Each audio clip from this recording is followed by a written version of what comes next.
there, everyone, and welcome to GamePoints episode 318. I'm, as always, your host, Stephen Brown, and tonight we're going to be talking about some layoffs at GameStop, which does include Game Informer as well. E3 is apparently slated to return in 2023, and there is a leaked build of Skate floating out in the ether somewhere, although EA kind of warns you off of it, understandably so. All that and more, but first I want everyone here to know that this is an audience interactive podcast. So if you're watching here live every Tuesday at 8 p.m. Pacific Standard Time at Twitch TV/GamePoints, feel free to join in the conversation with any questions, comments, concerns, etc. you might have. Just try to keep it germane to the conversations. If you can't show up live, however, this does go up on a myriad of video hosting platforms: YouTube, Rumble, BitChute, etc. There's also a Discord you can join down there if you want to be part of the greater conversation. Now that we got the preamble out of the way, let's go ahead and get right into the first, but not what I would consider the biggest story. It's just something I wanted to get off the table quickly, as it were. And that is E3 is set to return in 2023 after a 3-year hiatus.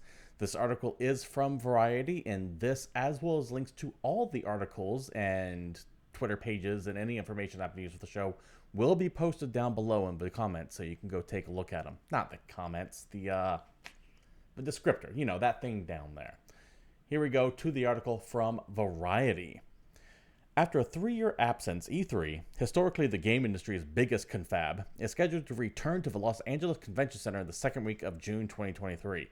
As a side note, by the way, I believe that the ESA has a deal with the LACC for like going up to 2026. So they've paid for it one way or another, I believe. I could be wrong on that, but I do believe that's the case. Back to the article. The Entertainment Software Association, the trade group that runs the convention, also announced a partnership to produce E3 2023 with ReedPop, the event production company behind PAX, Comic-Con, New York Comic-Con, Star Wars Celebration, and others. After the convention was canceled in 2020 because of COVID, the ESA held an all-virtual E3 in 2021 in June, and last year, and 2022. I'm sorry, what? Let me reread that. ESA held a all-virtual E3 from 2021 in June between 12th and 15th. Sorry, the dates I started crossing out the years. My apologies. This year's convention was canceled altogether. After scrapping the in-person LA event over ongoing concerns about the spread of a coronavirus, ESA said it wouldn't host a virtual show either in 2022 and would focus on, quote, delivering a revitalized physical and digital E3 experience next summer, end quote.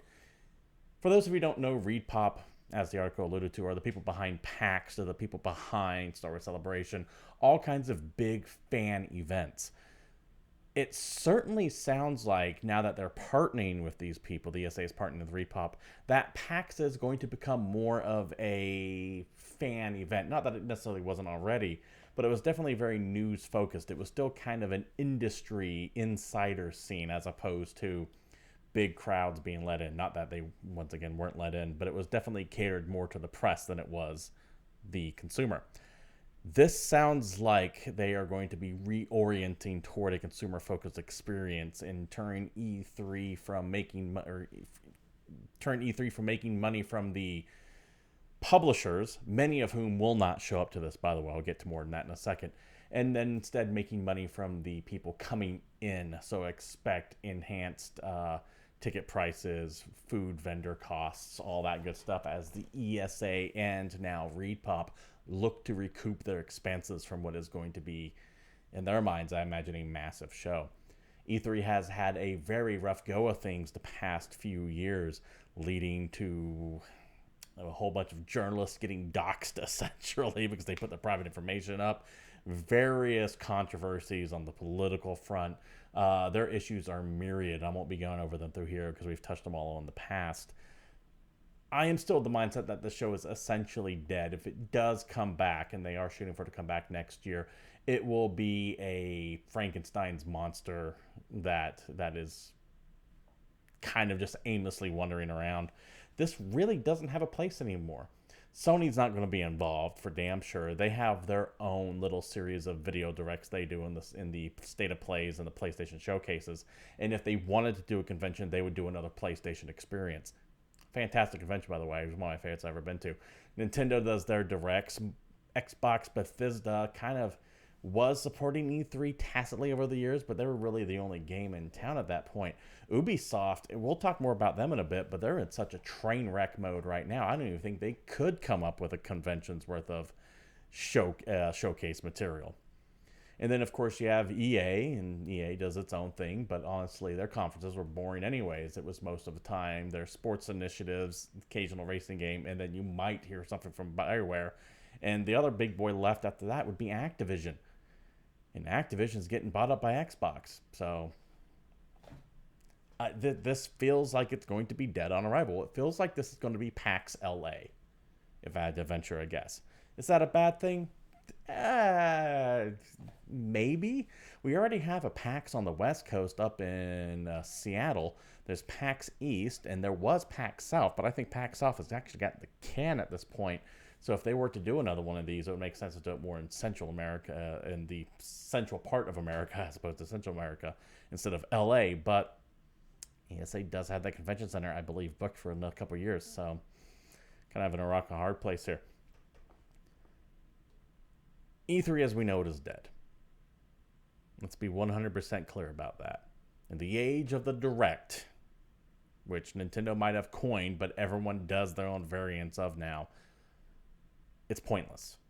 There's no need for it. And I do kind of look back fondly at the days of E3 when we would have 2 weeks of just massive video game dumps, but I look back at that time in the same way I look back at Blockbuster or Hollywood Video. Nostalgia's a bitch. You always have the good memories about it, but let's not forget all the bad ones that were involved with it either. The hassle of getting up off your ass to go return a video or to go looking for that newest game only to find it's been rented out for the next 3 months. We're in a better spot now. We don't need this show. And I don't think we've needed it for a while. But I could be wrong. Let me know what you guys think down in the comments below. If you're looking forward to E3 coming back, maybe on a smaller scale or just go even bigger than it was. But good luck trying to convince your bigger publishers and names to show up to this thing when they can just do their own presentation for a fraction of the cost. Moving on to the next story here. This is via CNBC, a source that I do use occasionally, despite its weird non-gaming focus. Headline, GameStop fires its CFO and announces layoffs as part of an aggressive turnaround plan. It's never good to hear about layoffs. Condolences to everyone who lost their jobs. GameStop has fired its chief financial officer, Mike Recupio, and is making the staff cuts across departments as part of an aggressive turnaround plan the video game retailer announced on Thursday. Recupero, who joined the company about a year ago, was, quote, fired because he was not the right culture fit and was too hands-off, end quote. A person familiar with the matter told CNBC. He was pushed out by GameSpot chairman Ryan Cohen, the person said. By the way, Ryan Cohen is the activist investor who kind of pushed his way into the GameSpot scene a few years ago. He was around during the stonks situation when GameStop stock shot up stratospherically and then just as quickly came back down, but not back to the levels it was beforehand. So it has gone up, technically. The layoffs, which were announced in a memo to employees that was obtained by CNBC, are on the corporate side of the company rather than its stores, according to the person familiar with the matter, and are intended to reduce bloat as GameStop invests in other areas. So expect middle management, expect possibly emerging of districts, expect hits at the distribution centers, and expect cuts at Game Informer, GameStop's in-house video game magazine that is, much like E3, a relic of the old days, and a major conflict of interest. I've always taken issue with Game Informer. There's some fine people that work there, but let's face it, you are a trade magazine that works for someone trying to sell video games. If that's not a red flag for conflict of interest, I don't know what is. Now, GameStop is trying to move into a different direction as well.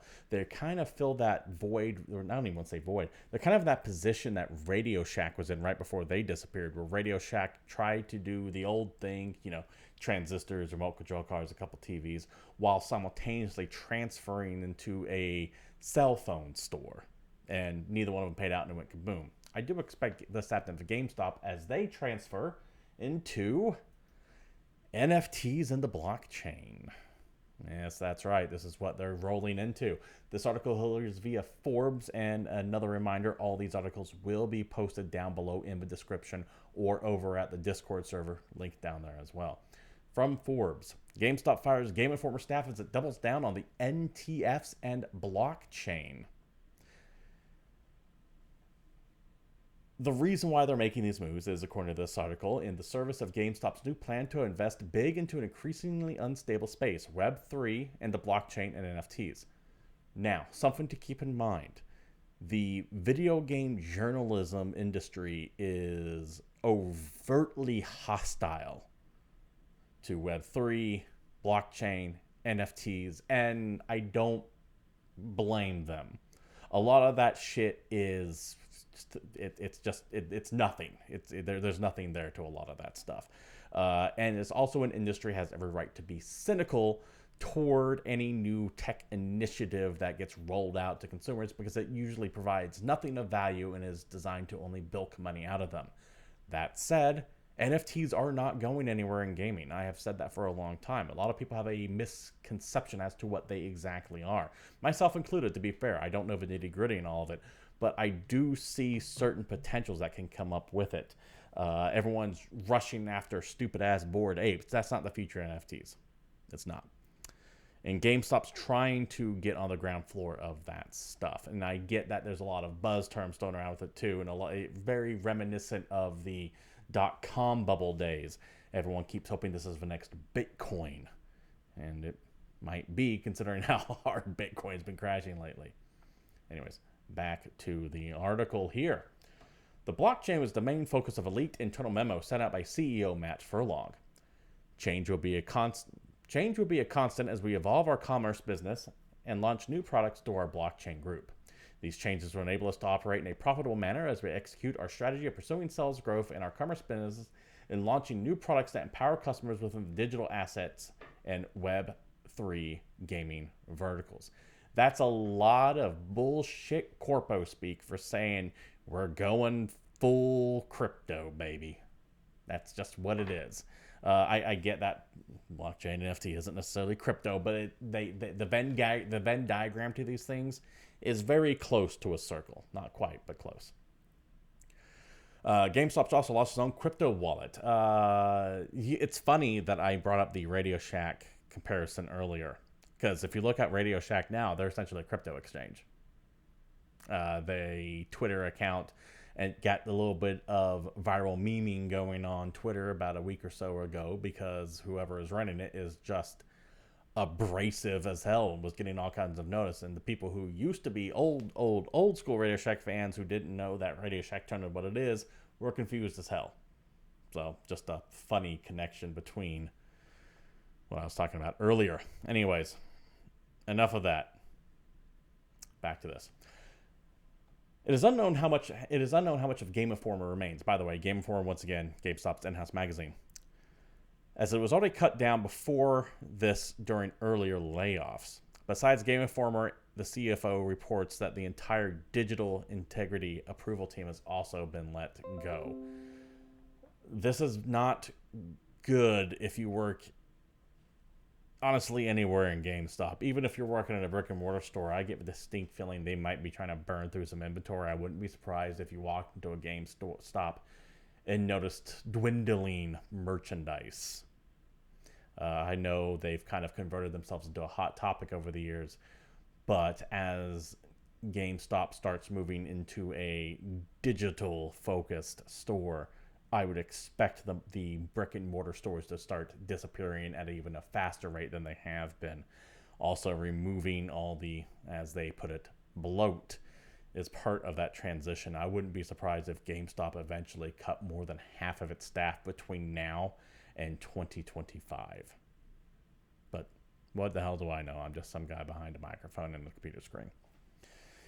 Heart, of course, goes out to anyone affected by these layoffs. No one necessarily likes to lose a job, and no one wants to hear about someone going through bad times, though, as I said, some of this stuff was a long time going. I know people at Game Informer. There are some nice people, but they're writing on the wall for this, and any online magazine. So not just places like Polygon, Kotaku, IGN, but I would look at any online publication. They're on borrowed time, and it's a shame, but we move on. Next story, hard break into this update from EA. This involves Skate specifically. We're going to cut past this first part because this is just your typical, like, hey, we're excited, we're working on it, blah, blah, blah. Let's get to the meat and potatoes here. We are aware of an earlier version of the game that has been distributed without our authorization. That's right, a build of Skate was released to the internet. People have been playing it, caveat emptor and all that good stuff when you're downloading it. Back to the article. This build is from September 2021. It was never intended for external use. While we understand you're excited to get in the game, we encourage you to be careful when downloading files from an unknown source and remind you of the potential consequences of breaking EA's terms of service. A couple things about that. One, I appreciate that they realize, at least in their statement, that they're not going to keep people from downloading it. They do say, we encourage you to be careful when downloading files from unknown sources. I completely agree with that. Just whenever you're downloading anything illicitly, you run into a myriad of issues that could crop up with viruses and keyloggers and all that annoying ass shit. However, the second part right here, remind you of the potential consequences of breaking EA's terms of service. Well, I didn't sign shit. I get that they could just ban you for it, and that means it's up to you to go to court over it and stuff like that, and then you have to admit that you illegally did something. But that feels like an unnecessary shot across the bow because, honestly, I didn't agree to any of your fucking terms of service. So how could I be bound by them? I'm not a lawyer, what the hell do I know? But still, that feels a little aggressive on their part. If they were going to say the first part and felt like they had to caveat with the second, they shouldn't have said any of it. All that aside, let's get the thinly veiled threat out of here. This build is from September 2021.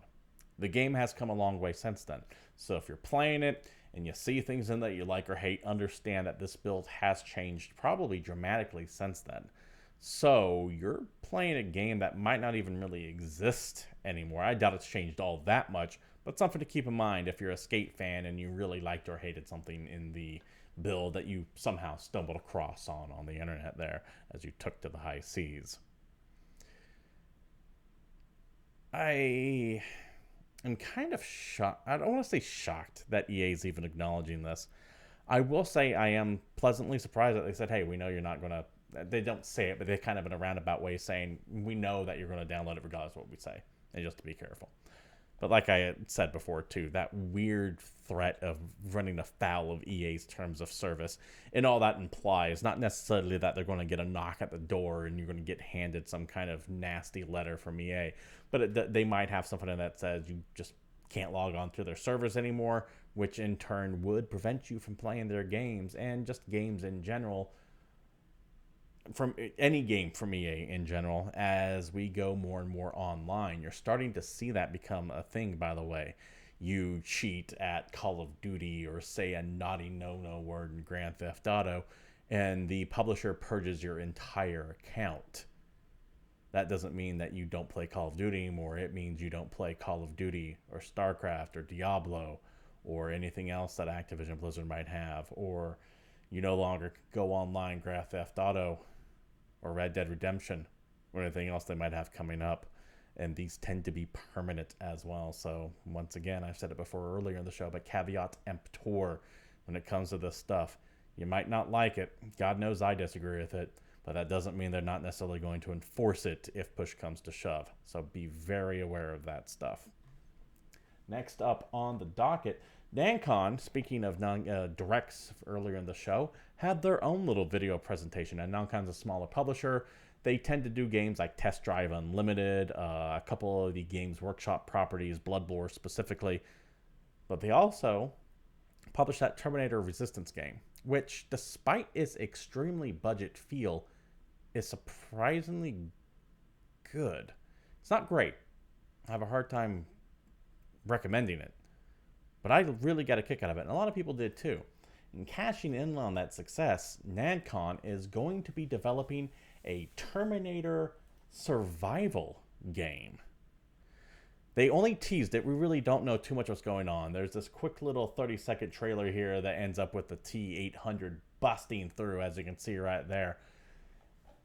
And beyond that, we really have no idea. We don't have an idea of the date it's coming. We really don't know what gameplay is going to be like or consist of. The only things that we do know is that it's a survival game of some type that will be eventually released on PCs and as yet unnamed consoles.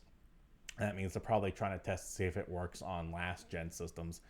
I hope they just focus on current gen, however. Also, we know the date, the timeline period, by the way. It's going to take place after Judgment Day, but before John Connor creates the Resistance. So it's going to be a bunch of scroungy-ass humans running from giant Terminators, hoping not to get blasted as they look for food and water. I typically shy away from survival games, but something about this, combined with the fact that that Terminator Resistance game, while janky and budget as fuck, definitely had heart. And this isn't the same development team, but I'm willing to give these guys another chance because they seem to be doing all right with the license. What that Terminator Resistance team is working on, however, also is equally intriguing. They are working on Robocop Rogue City, and we finally actually had a little bit of gameplay drop from this little minute-and-a-half clip here. I won't play this, but what I do want to focus on is this very end here. Let's see if I can't just get it to pop up. Yes, no, maybe. Don't do this to me. There we go. They got Peter Weller, the original Robocop from the 80s. They got his likeness and voice. He is going to be voicing Robocop in this game. Much like that Terminator Resistance game, it looks budget as fuck. It does look like to be a first-person shooter from like the PlayStation 3 days. But we had some good stuff come out then, and I am actually looking forward to playing this. Kaon, who is, I believe, the developer of this and Terminator Resistance and that Rambo game, that was ass, so keep that in mind. They don't necessarily have a perfect track record. They seem to have a lot of heart and care for the properties they're working on. At least at first glance. They remind me a little bit of Spiders in that they are a small, I don't even know if they're small anymore, but they are a B to C tier team that produces excellent stuff with the tools that they have on hand and the budgets they're restrained to. And they seem to actually care about what they're doing. And that shows.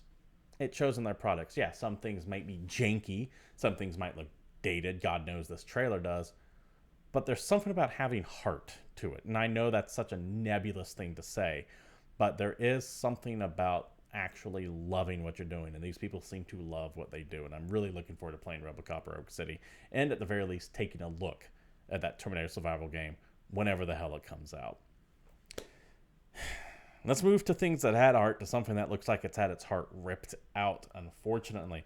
And that is Skull and Bones from Ubisoft. They had their big gameplay re-reveal a couple days ago, and response to it has been tepid, to say the least. They have their Ubisoft Skull and Bones Forward, essentially their version of a PlayStation State of Play, but specifically for Ubisoft.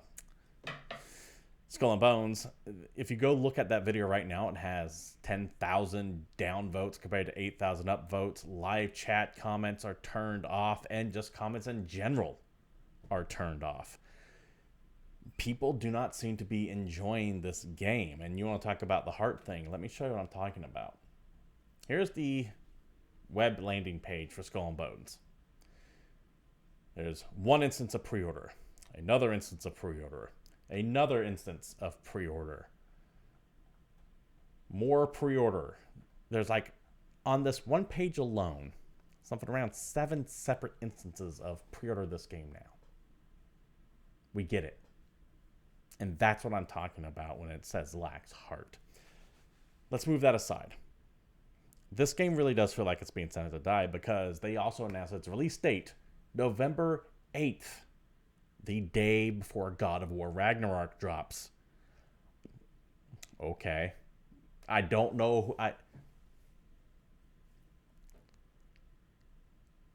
how can someone in marketing look at God of War Ragnarok's release date and go, I know, let's release the day before that happens. Push it up 2 weeks.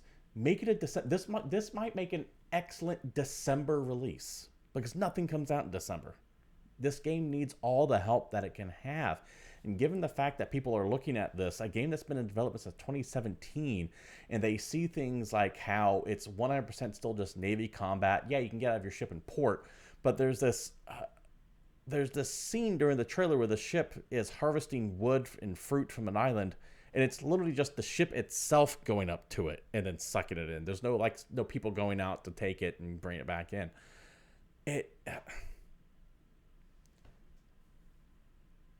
It's one of those things where you look at this development history and you know that it's had its problems. And you know that originally it seemed like it was only going to be a multiplayer ship-to-ship combat game. Think Assassin's Creed Black Flag's combat, but just a multiplayer component on it. And they went, you know what, let's expand on this. But what was going on in that time? What the fuck is just going on with Ubisoft in general?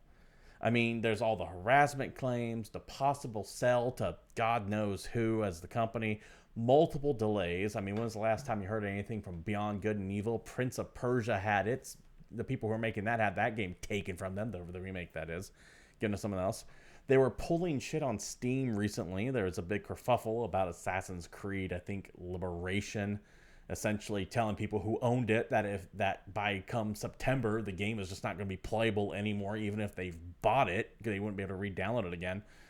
Ubisoft did come out and later say that was an error. I find that hard to believe, because that is not an error you make. You don't you don't say that and go, oops, we didn't mean to do that all. No. They were testing the waters out and they got their hand bit off on that one. There is something deeply troubled at Ubisoft. And I know we can point fingers at Activision Blizzard and say they're fucking up, or EA and say they're fucking up, or 2K and say they're fucking up. But in the past 2 years, I dubbed 2021 the year of incompetence when it comes to games. 2022 was kind of shaping up to be another one of those too. At least those studios have been producing things. Ubisoft is just on fire. And I have no idea what's going on there. I'm still of the mindset that they're trying to slim down to make themselves more attractive to be bought out by someone. So they're just either suspending projects, putting things on hold, or pushing shit out as fast as they can. That's what my guess is. But god damn, Ubisoft, what the hell happened? And you know what the shame of it is? I actually do kind of want to play this. It doesn't look bad, but it's not 5 years worth of development, and they're clearly trying to set this up to be a live service game. Look at that, join our live phases. They really want this to be like a Destiny or a probably a more apt comparison, Marvel's Avengers, when they have the occasional quarterly, semi-yearly update and big event that people clear out in a year, hoping to get that reoccurring spending, to use more corpo talk. And I just don't think it's going to work. I want to know, come mid-2023, how, like, there's no way we're going to get these numbers, by the way. But I'd be very curious to know how much the entire development cost of Skull and Bones was compared to how much it's made 6 months after its launch. I don't think it's going to even come close to its dev costs. We'll see. If it does, a surefire way to know if it does, by the way. If it is successful, Ubisoft won't shut the fuck up about it. They will sing their numbers to the high heavens trying to increase their stock and to get more people invested in buying them, in my opinion on that case, and to lure people into it. If this game bombs, you won't hear a single sales figure about it until it becomes a time where they have to disclose it during some investor call or something like that. That's going to be the big litmus test if this game sells or not. And honestly, going up within 24 hours of God of War Ragnarok, good luck. Good luck and Godspeed. Jesus Christ. Let's move on to this article from Dextro. Respawn's working on a new game in the Apex Legends universe. A new first-person shooter game specifically in the Apex Legends universe. I would prefer if they called it the Titanfall universe, but we'll get into that as the article goes on. Respawn Entertainment is working on a new first-person title in the Apex Legends universe, which also happens to be the Titanfall universe and appears to be a single-player game. The new game is in development according to job listings that are hiring developers for the project. There are a few details to be gleaned about what kind of game it will be, beyond it being a first-person shooter and single-player based on the description of an incubation unit for the game. Respawn had previously announced they were working on a new single-player game, although unclear if this in development title or another one. I get the feeling that this is the same title, by the way. Respawn was supposed to be working on something I believe they self-dubbed as hyperkinetic or something like that. So expect wall jumping, double jumping, boosting, the stuff that you see in Titanfall and Apex Legends. The job listings for a senior engineer systems designer on one of the Respawn websites described as an Apex Universe first-person shooter incubation title, presumably a small team working on the game before it's ready for an official announcement. Other roles for the team describe it as a brand new Respawn single-player adventure. The fact that it's a single-player first-person shooter game, and they're not calling it Titanfall, but they're calling it an Apex Legends spinoff. They're not saying a Titanfall spinoff, but an Apex Legends spinoff concerns me. Hey there, Soul Glove. Good to see you. I have to ask if Apex Legends and Titanfall are actually in the same universe anymore. I know they play lip service to it and say that they are, but I don't think they are anymore. I think that Respawn might be trying to sever that link between Titanfall and Apex Legends. I think the Titanfall connection was hammered in there to try to drive attention toward Apex Legends, and now that Apex Legends has exceeded Titanfall in visibility and popularity, hate to say it, but it's true, it's time for Respawn to cut away Titanfall and let that ship go off into the good night. I get strong Callisto Protocol vibes from this, and what I mean by that is Callisto Protocol, the upcoming horror game from Striking Distance, was being billed as set in the PUBG universe, albeit in the far future. PUBG, however, really had its moment in the sun and doesn't sit on top of that mountain anymore. It's still popular, but nowhere near as much as it used to be. Callisto Protocol, however, can stand on its own because of it. They can now sever themselves from PUBG, and they have since done so. They are now their own independent storyline. They don't need the popularity from PUBG to try to carry it to notoriety. This feels like that. The fact that Respawn has Titanfall and they chose to take the single-player first-person shooter and associate with Apex Legends instead really makes me think they're trying to separate from Titanfall. Either way, expect more on this to come out over, say, a year or so. If it's in the early development, I don't expect to see this for a while. Moving on to the news here. Let's talk about this right here, and I'm more interested in what other stuff around it than the actual story itself. Naughty Dog comes out and announced that The Last of Us Part 1 has gone gold. Okay. I'm not here to bash The Last of Us Part 1. I think it's an unnecessary remake. I have gone into that before. Hell, I thought The Last of Us Part 2 was an unnecessary game. I felt that the game itself ended as strong as humanly possible, and it should have just left there. We don't need another one. But that's a different conversation. This isn't even really about The Last of Us. What this is about is Gone Gold. Gone Gold is a pointless term these days. In the day of the digital patch, of a day zero patch, and ship it now, fix it later kind of mentality, Gone Gold is pointless. It means nothing. It used to have a meaning. Back in the day, Gone Gold used to be this is the retail copy of a game. This is the final version that you will get in your hands to play. And as such, it had to be completely bug-free and polished. Now, we can ship out broken shit and fix it day one, week one, month one, year one. Games now have live services thrown in, patches and updates to change the balance or add new events and microtransactions or levels or whatever have you. the idea of gone gold is meaningless. It literally means nothing anymore.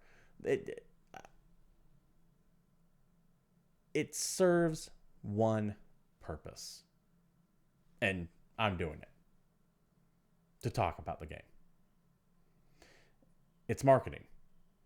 Oh, it's a slow news week. I know. Send out the fact that Last of Us has gone gold. Because this stuff, believe it or not, is planned out all in calendar months in advance. They'll have this is the announcement date. Here's the date we're expected to gone gold. Admittedly, you can change stuff around in case things get delayed. But for the most part, this is all marketing. And I've just had an issue with the idea of going gold for years now at this point because, like I said, it's meaningless other than get people to talk about it. We need to stop using that term because it's pointless. Running out of news, I got one more bit that I want to get into, and it's an acquisition. This is continuing the year of the acquisition. Started late in 2020 when we started to see the influx of big companies buying smaller ones, and has only since continued on over the past 18 months. This time, getting gobbled up is Supermassive Games. Supermassive Games, of course, the people who make The Quarry, the Dark Pictures Anthology, Until Dawn, and all those other fun little quantic, dreamy horror games. They have been gobbled up by Nordisk Games. Not Nordic Games. It's different. Nordisk Games. After taking a 30.7 stake in 2021, Nordisk acquired 100% ownership of the UK studio Supermassive Games, making it the third wholly owned studio in its portfolio. The other studios that Nordisk owns are... What was I looking for? Oh my god, I've lost where I was at. I forgot where I was going with it. But either way, if you don't know who Nordisk is, they're also the group that now owns Avalanche Studios. Those, not the Avalanche that's working on Hogwarts Legacy. Different Avalanche Studios. These are the people that did Just Cause, Contraband, Mad Max, I believe. They also own Star Stable Entertainment, Flashweb Games, Nitro Games, and Mercury Steam. Mercury Steam, of course, being those fine people who made Castlevania Lords of Shadow. And Samus Returns. I keep getting these people confused with THQ Nordic, but they are their own separate thing. They are a smaller publishing house that are acquiring more and more studios. Raw Fury used to be associated with them, by the way, before Raw Fury ended up separating. That agreement ended up getting, I believe, bought up by another company. So they do have a sizable video game presence, but they go mostly under the radar, especially in light of your big American players, EA, Activision, 2K, and you got like Ubisoft, THQ Nordic, Tencent, and NetEase if you're looking in the Asian markets. But Nordisk is coming up, and it is important to keep tabs on these big fish swallowing the small fish as the game industry gets smaller and smaller and smaller as time goes on. What will come out of this? I don't know. Supermassive Games is weird. I figured that after Until Dawn, Sony would have gobbled them up, but they stayed independent. They ended up signing the Dark Pictures anthology deal with Bandai Namco, which I think is 8 or 10 games. And then The Quarry was published by 2K, and it was originally designed to be a Stadia game, but they got transferred to 2K, not 2K, to consoles, because Stadia, look at it. The only time we ever talk about Stadia is when it's failing. They feel like they're almost always about to have a great hit, and hopefully getting gobbled up by Nordisk gives them the ability to kind of focus on just making a game, and then they can let someone else deal with all the extra shit on the side. Hopefully they have access to better support, because I like what they do, but it's just not quite there yet. Let's look at chat here real quick. I feel the only thing Supermassive needs to work on are the facial animations and scene transitions. Their games are so complex to write and stitch together. Yeah, that's... Their biggest problems that I have are technical. They kind of... I don't want to say that. If they can get the support to hammer out the technical side, I think Supermassive can be what they want to be. And what I feel like they want to be is a B horror movie production company. So they want to be, let's go back to the days of the video stores. And you would go into Hollywood Video and you would see all these direct-to-video movies. Some of them were solid. That's what Supermassive feels like they want to do. Have a bunch of smaller direct-to-video style games at a cheaper cost. They have 2 out this year, so that must have been easy. I think that the turnaround on the Dark Picture stuff is only like 10 months. And that's not counting like the Quarry, like you were mentioning there earlier. I think the New Dark Pictures games comes out between 10 months. I think dev time on Dark Pictures is like 10 months. Because they have to have a couple months to promote it as well. And they want to make sure they hit that Halloween-y release date. It's important to launch a horror game around Halloween. It's going to be your biggest chance for sales. Anyways, best of luck to Supermassive. I hope this gets them the support that they have needed, and I hope this gives them some guidance to maybe fine-tune a few things, because they're almost there. Until Dawn was amazing, but they really haven't rose themselves up to that level. The Dark Picture stuff's been hit and miss. I like 2 of them. Don't care too much for the other one of them. And the Quarry is weird in that it has moments of brilliance overshadowed by some of the lamest technical problems I've ever seen. Just for example, take a look at some of the water splashing in that game. It's laughable how bad that is. Anyways, we'll see what comes from them now that they have been bought up by someone else. That does it for the news, by the way. I do have a couple of new releases coming out this week. First up, the only one that I actually have an interest in, Loopmancer on the PC. Loopmancer is a 3D platformer roguelike action game with realistic graphics that takes place in a cyberpunk universe. Players play as a detective who comes back to life after an unexpected death and battle in this lifelike and futuristic city of the East. I get what game am I trying to relate this to? I can't really relate it to anything off the top of my head, but it looks solid. I like the art style to it. It's very flashy, and I like roguelikes. So this has a lot of check boxes ticked for me there. Also out this week, Escape Academy on the PlayStation 5 and PlayStation 4, Xbox One, Series S and X, and PC. Welcome to Escape Academy, trying to become the ultimate escapist. Solve puzzles, hack servers, meet the faculty, brew the perfect cup of tea. Escape rooms in single player or co-op with a friend, local or online. It's an escape room game. You know what they are. Also out this week, Eyes in the Dark, The Curious Case of One Victoria Bloom on the PC. This is being published by Gearbox. It's a black and white roguelike platformer. The official description is as follows. Fight in the light against the dark in this rogue light, spelled L-I-G-H-T, platformer starring Victoria Bloom. Drive back the darkness as overrun Bloom Manor and try to conquer swarms of creatures as you discover powerful new items to upgrade your arsenal. Are you ready to enter the ever-changing manor? The fact that they keep trying to hammer home the name Victoria Bloom, a name that I am unfamiliar with, so if it already exists as a franchise, forgive me. But if it doesn't exist as a franchise, they're clearly trying to make this into a franchise. This also looks kind of interesting as well. If I had to pick between the 3, I would go with Loopmancer. But as I already said, I do like roguelites, and I like platformers, and I really like the art style to this, even if I am slightly turned off by it because I am over the the creepiness art look. You know what I mean by the creepiness. That vaguish, Tim Burton-y kind of Nightmare Before Christmas Coraline style. There's a little bit of that to be found in this game, and at this point, that's just all negative to me now. But I like it when a video game plays with mechanics, and the light dark thing seems interesting. Anyways, that is all that caught my eye for this week, which brings us to the end of new releases, and thus the end of the show as well. This has been GamePoints episode 318, and thank you all for showing up and watching. We do stream this live every Tuesday at 8 p.m. Pacific Standard Time right here at twitch.tv/GamePoints.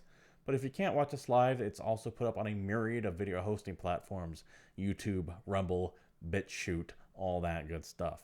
You can join our Discord server, link provided down below, as well as links to all of the stories that we talked about today are provided down there.